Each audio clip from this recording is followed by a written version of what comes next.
सनमति को मम न मान हो, मम मति सनमति होय। सुर नर पशु सब गति मिटे, गति पंचम गति होय। हमारी मति सन्मति हो, सुर नर त्र्यंच पशु देवगति आदि का अभाव हो और पंचम गति की प्राप्ति हो। यह मंगल कामना हर साधर्मी की होती है, हर धर्मात्मा जीव की होती है। जो भी धर्म क्षेत्र में आता है उसकी यही भावना होती है, यही भावना होनी चाहिए। पर हम सोचें, विचार करें कि क्या हम सच में ईमानदारी से धर्म करना चाह रहे हैं? हम आत्महित करना चाहते हैं? हम अपने मन को टटोलें, कहीं हमारे मन में खोट है, उस खोट को, कमी को, दोष को पहचानने की हमको कोशिश करना चाहिए। हम बहुत सामान्य सी चर्चा कर रहे हैं, लंबी चौड़ी बात नहीं है। अपना बेटा यदि इंजीनियरिंग कॉलेज में पढ़ने जाना वाला हो, हम किस कॉलेज में भर्ती कराना चाहते हैं? जहाँ पर अच्छी पढ़ाई नहीं होती हो, जहाँ प्रैक्टिकल कम कराए जाते हों, अनुशासन ढीला ढाला हो, ऐसे कॉलेज में भेजना चाहेंगे? या हम पता करते हैं वहाँ अनुशासन कैसा है, वहाँ के अध्यापक कैसे हैं, पढ़ाई कैसी होती है, वहाँ पर जिस क्षेत्र में उसे जाना उसके लिए प्रैक्टिकल करने के लिए पूरी प्रयोगशाला है या नहीं, क्या क्या मशीनरी है इत्यादि। हमें MBA कराना हो, MBBS कराना हो, तो ऐसे मेडिकल कॉलेज में भेजेंगे कि जहाँ पर बस 50 लाख रुपए दे दो, आपके घर पर आकर के डिग्री मिल जाएगी, 1 करोड़ रुपए दे दो, घर आके डिग्री मिल जाएगी। ऐसा डॉक्टर हम अपने बेटे को बनाना चाहते हैं? या जिस कॉलेज में कि नहीं, आप कितना भी पैसा दें, भले डोनेशन सीट पर आपका बेटा आया हो, तो भी रोजाना कॉलेज आना पड़ेगा, रोजाना पूरे पीरियड अटेंड करना पड़ेंगे। जो उनको प्रैक्टिकल कराया जाएगा वो करना होगा, हॉस्पिटल में जितना समय ड्यूटी लगेगी वो करनी होगी। ये सब जहां पूरे अनुशासन के साथ कराया जाता हो, वहां पर हम अपने बेटे को पढ़ाना चाहते हैं। हम किस अस्पताल में अपना इलाज कराना चाहते हैं? जहाँ पर मक्खियाँ उड़ रही हों, छिपकली, कॉकरोच घूम रहे हों, गंदगी हो, डॉक्टर कभी आते हों, नहीं आते हों, ऐसे अस्पताल में? या जहाँ बिल्कुल साफ सुथरा रहता हो, डॉक्टर भी समय के पाबंद हों, नर्सेज आदि जो भी हों वह आपको समय पर दवाई दें, जांच करें, पूरी तरह से आपका ध्यान रखें, आपके साफ सफाई करें, सब कुछ करें, ऐसे अस्पताल में हम जाना चाहते हैं। आपको बच्चे को क्रिकेटर बनाना है, चलो क्रिकेटर कहाँ पर बन जा बेटा, बस बैठो आराम से, बल्ला लेकर के बैठो, टीवी देखो। हमारे यहाँ कोई टेंशन नहीं, आप 3 घंटे आकर के खूब मैच देखो, खूब आप यहाँ आराम करना, आराम करो, खाने पीने की भी व्यवस्था है, सब चिंता मत करो, परेशान नहीं होना। क्यों? ग्राउंड में जाओगे तब तो तुमको कभी चोट लग सकती है, कभी गिर सकते हो, कभी बॉल लग जाएगी, बल्ला भी खराब हो जाएगा। यहाँ आराम से बैठो, 6 महीने की कोचिंग करो, आराम से टीवी देखो। ऐसे जगह पर हम भेजेंगे बेटे बेटी को? नृत्य करना सिखाना है बच्ची को, तो जहाँ पर वो कहे भैया नाचोगी गाओगी, बेटा तू तो बहुत सुकुमारी हो, कितने बड़े परिवार की बेटी हो, तुमको इतना डांस सिखाएंगे, हाथ हिलाएंगे, कमर हिलाएंगे, गर्दन हिलाएंगे, कहीं मोच आ जाएगी, तुम तो यहाँ बैठे बैठे करो, मैं नाचती हूँ, मैं दिखाऊंगी, तुम आराम से बैठो, नहीं तो इतने थक जाओगी बहुत। हम तो यहाँ पर प्रैक्टिस करते हैं तो रात को नींद नहीं आती, ऐसी थकान हो जाती है। बेटा तुम मत ऐसा करना, तुम बस फीस जमा कर दो, यहाँ आराम से बैठो, परेशान नहीं होना। क्या हम ऐसा चाहते हैं? ऐसा नहीं चाहते। हम सब चाहते हैं कि जहाँ पूरा अनुशासन हो, जहाँ अच्छी पढ़ाई होती हो, मेहनत से काम होता हो, वहाँ पर बेटे को हमें MBA BS कराना है, इंजीनियरिंग कराना है, CA कराना है, MBA कराना है। हमें बेटे को क्रिकेटर बनाना है तो जहाँ अच्छी घंटों प्रैक्टिस कराई जाती हो, खूब दौड़ाया जाता हो, भगाया जाता हो, बॉलिंग कराई जाती हो, जो काम उसको सीखना है, भले पसीना पसीना हो जाए, लग जाए तो लग जाए, उसमें क्या है, गिरते रहते पढ़ते रहते, हम बहुत समझदार हो जाते हैं वहाँ पर। चोट लग गई तो क्या हो गया इसमें, नृत्य करना है तो नाचना तो पड़ेगा ही, हाथ पैर में चोट मोच आ जाएगी तो आ जाएगी, हाथ हिलाओगे नहीं तो नाचना कैसे सीखेंगे। वहां पर ये सब काम करते हुए या अस्पताल में जाते हुए हम कभी भी अपनी सुविधा का ध्यान नहीं रखते हैं, अपनी सुख के बारे में नहीं सोचते। ये मित्रों आप सोचना, हम धर्म अपनी शर्तों पर करना चाहते हैं, धर्म के लिए जो श्रावकाचार बतलाया उसका पालन नहीं करना चाहते। उस श्रावकाचार का पालन हमारे लिए अनुशासन बड़ा कठोर लगता है। मोक्ष से कम में जाना नहीं है, सीधा मोक्ष जाने का ही मन है हमारा, मुमुक्षु ही कहलाते हैं, हम आत्मार्थी ही कहलाते हैं, लेकिन हम सुविधा भोगी बनकर के धर्म प्राप्त करना चाहते हैं।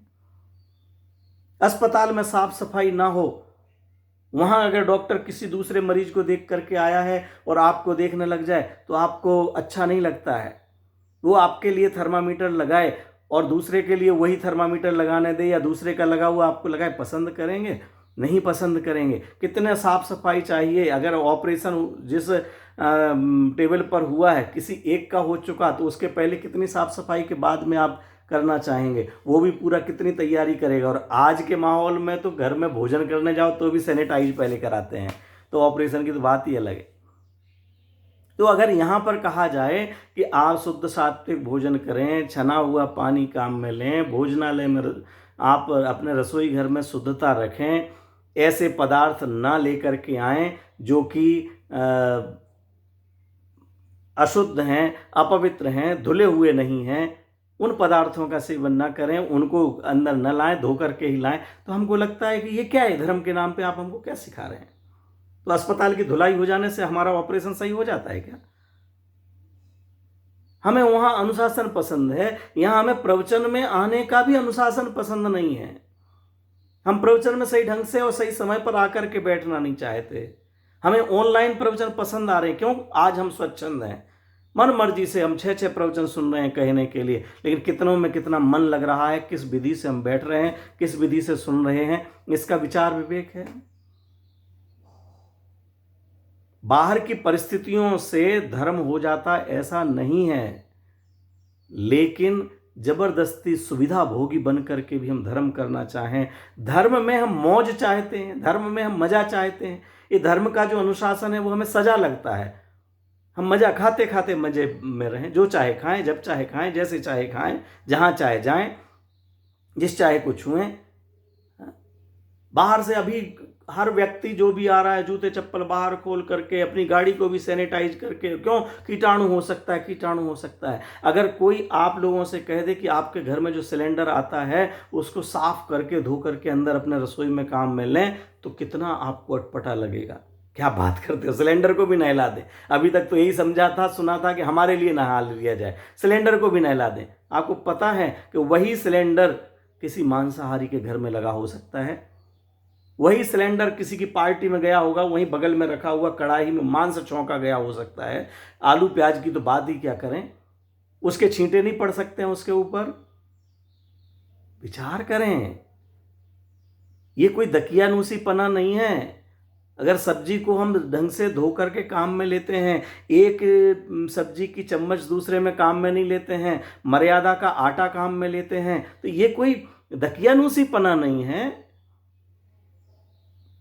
एक दवाई के बारे में लिखा है कि इसकी डेट एक्सपायर हो गई तो हमें विश्वास है, और हमारी जिनवाणी कहती है कि आटा एक्सपायर हो गया, ये सब्जी एक्सपायर हो गई, ये फल एक्सपायर हो गया, चलित रस हो जाता है ना, वो एक्सपायर हो गया, अब काम में लेने लायक नहीं है। तो हमें जिनवाणी पर भरोसा नहीं है, विश्वास नहीं है। इसका मतलब है हमारे मन में थोड़ी खोट है। हम धर्मात्मा दिखना चाहते हैं, धर्मात्मा होना नहीं चाहते। हम धर्मात्मा की भी एक डिग्री, जैसे हमने डॉक्टर, इंजीनियर, शास्त्री आदि की एक डिग्री ली हुई है ना, ऐसे ही एक डिग्री हम लोगों के द्वारा धर्मात्मा होने की भी चाह रहे हैं। इससे काम नहीं चलेगा। धर्मात्मा दिखे नहीं, धर्मात्मा हो। शांति हमारी दिखे नहीं, शांति हमारे अनुभव करें,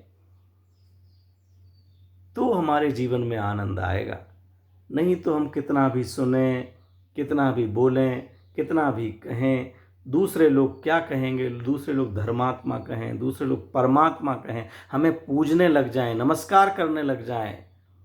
छल से नहीं, उनको लग ही रहा हूं मैं, लेकिन सच में अगर मेरे मन में वह पवित्रता नहीं है तो मुझे तो शांति नहीं मिलेगी।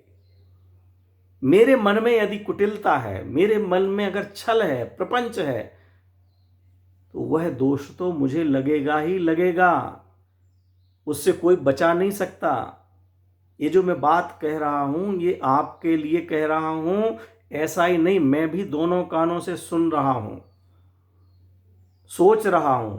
सोचते सोचते भी ये बात कहने में आती है कि ये बात हमारे साधर्मियों तक भी पहुंचे। ये छोटी छोटी बातों पर हम नहीं सोच रहे हैं। अगर हम घर में अपना शुद्ध सात्विक भोजन करें, बच्चों को हम शांति से जीना सिखाएं, बच्चों के लिए यदि हम अच्छे संस्कार दें, केवल पढ़ लेने का नाम संस्कार नहीं है, पढ़ा लेने का नाम संस्कार नहीं है। यदि हम वैसा विचार नहीं करेंगे, वैसा जीवन जीने का अभ्यास नहीं करेंगे, अगर हम असुविधाओं में भी शांति से जीने का अभ्यास नहीं कर पाए, तो कैसे मुनि दशा धारण कर पाएंगे, कैसे हम आचार्य उपाध्याय साधु के पद में पहुंचेंगे। वो पद तो हमारी दृष्टि में महा असुविधा वाले ही हैं। वहाँ तो कोई सुविधा है ही नहीं, सगवड़ है ही नहीं। ये सगवड़ मत चाहो, गुजरात में सगवड़ बोलते हैं ना, सगवड़ के पीछे नहीं जाएं हम। ये नरक गति त्रियंज गति में कोई सगवड़ नहीं है। फिर भी हम हजारों वर्षों, लाखों वर्षों तक जी करके आए हैं वहाँ से। आज हमारे लिए वीतराग शासन प्राप्त हुआ है। इस वीतराग शासन को हृदय से स्वीकार करें, दिखाने के लिए स्वीकार ना करें।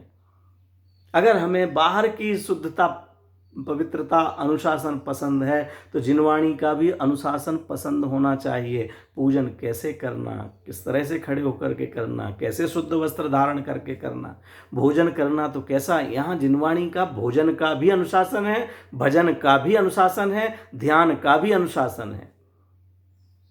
हमारे मुनिराज कितने अनुशासित होते हैं, उनका चलना फिरना बोलना देखिए, ये अनुशासित होने का ही तो सूचक है। आत्मानुशासन, वो समाज के लिए नहीं कर रहे हैं, दूसरों को दिखाने के लिए नहीं कर रहे हैं, लेकिन उनका आत्मानुशासन है। हम भी उस आत्मानुशासन को समझें।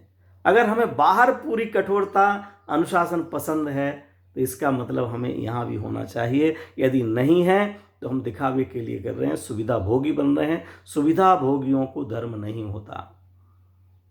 सुविधा भोगी रह करके हम चाहें कि बस ऐसे बैठे बैठे ये बढ़िया, ये सीप चला दो, ये बहुत बढ़िया चल रहा साहब, हमारे तो ना कपड़े बदलने की ज़रूरत है, ना आसन बदलने की ज़रूरत है, ना कुछ, खूब प्रवचन सुन रहे हैं, खूब मज़े कर रहे हैं। आप सोचिएगा, विचार कीजिएगा। जीवन को बदलना है, विचारधारा को बदलना है। विचार बदलेगा, आचार बदलेगा, आहार बदलेगा, विहार बदलेगा, और ये विचार ही, अभी तक के जो विचार हैं वो हमारे संसार मार्गी हैं, वही विचार हमारे मोक्ष मार्गी हो जाएंगे, मोक्ष मार्ग की ओर ले जाने वाले हैं। अभी तक के जो हमारे विचार रहे हैं वो अधोगमन कराने वाले रहे हैं। अब हमारे विचार जिनवाणी के अनुसार ऊर्ध्वगमन कराने वाले होंगे। हमारा उन्नति हो, हम परस्पर में साधर्मियों की भी उन्नति के लिए ही कार्य करें। कैसे मोक्ष मार्ग में आए जीव, कैसे कुंद कुंदाचार्य देव के वचनों को सुनें, समझें, जिनवाणी को पढ़ें, अपना जीवन आनंदमय जिएं। विचार कीजिएगा।